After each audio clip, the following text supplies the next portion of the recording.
Last year, we compared Face ID on the iPhone X to the Galaxy Note 8's iris scanning and facial recognition biometric security features. Since then, that video has reached almost 700,000 views. You can click the card above to check it out. This year, Samsung introduced a new intelligent scan feature to its Galaxy S9 Plus, a feature that essentially combines old face recognition and iris scanning features together for more reliable and secure unlocking.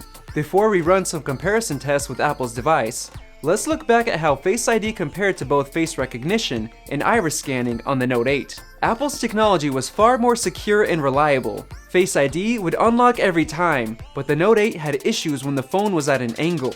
Samsung's face recognition wouldn't work in the dark, and it would even unlock if my eyes were closed, presenting a security concern. Someone could easily hold your Note 8 to your face and unlock it if you're asleep, for example. We were also able to unlock the Note 8 using a selfie, which will never happen on the iPhone X, since Face ID uses the sophisticated True Depth sensor array that projects thousands of invisible infrared dots to create a 3D map of your face. Those infrared dots can go through most sunglasses, and Face ID can be configured to require a user's attention, meaning you have to be looking at the phone for it to unlock. Both Face ID and iris scanning worked perfectly fine in the dark, but Samsung's technology would run into issues when the Note 8 was held further away or at an angle.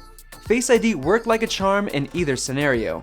The Note 8's placement of the fingerprint scanner was pretty terrible, and we're happy to see that it's been relocated to a much more convenient location on the S9 and S9 Plus.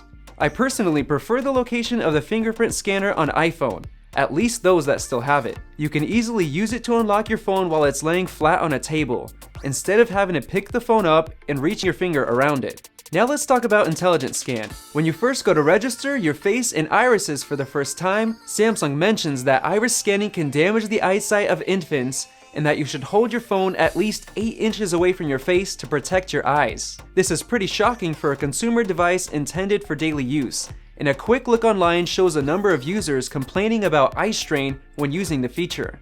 One thing we noticed is that Samsung Pay is not yet an option when using Intelligent Scan. It's only available when using iris scanning or fingerprint scanning.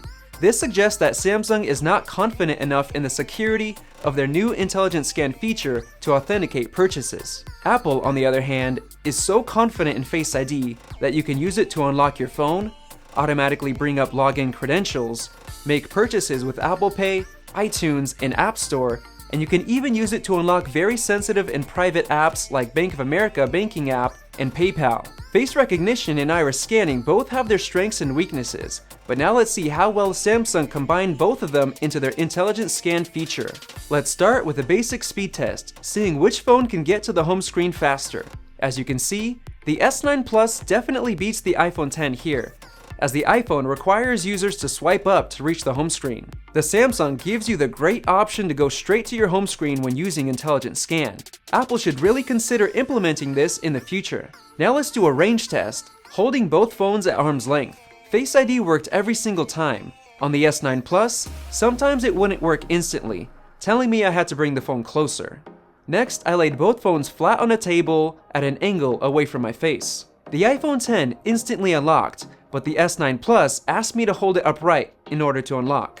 I then tried the same test but holding both phones at waist level. The iPhone X worked every time, but the S9 Plus had issues unlocking, forcing me to bring the phone closer to my face. As expected, neither phone would unlock using a selfie of my face. Putting on a regular pair of glasses, I instantly noticed that the angle at which Intelligent Scan worked was now limited. I'd have to hold the phone at eye level to get it to consistently unlock. However, as soon as I'd raise my glasses away from my eyes, it would unlock instantly. Meanwhile, the iPhone X worked like a charm, regardless of the angle. For our final test, we turned the lights off and lowered the brightness of each phone to the minimum setting. The iPhone X worked perfectly every single time, but the S9 Plus was again limited by its angle. It had to be directly in front of my eyes to work. Another thing that I noticed was the S9 Plus would gradually raise its brightness before unlocking, and then dimming again. This is a very clever move by Samsung, and it won't negatively affect anyone's experience. But the iPhone X just works without having to raise the brightness at all. So which facial authentication system is better? Intelligent Scan definitely fixed some issues by combining both authentication methods together, but it's still not as good as iPhone X's solution. Face ID just works, and much more reliably. The cherry on top is that you can't use Samsung Pay with Intelligent Scan, showing that even Samsung doesn't fully trust its own security. Let us know which facial authentication system you think is better in the comments section below. If you enjoyed this video, like it and hit that subscribe button. Also, check out our price guide, which makes it extremely easy to find the best deals on Apple products, updated daily. Be sure to follow us on social media, and we'll see you in the next video.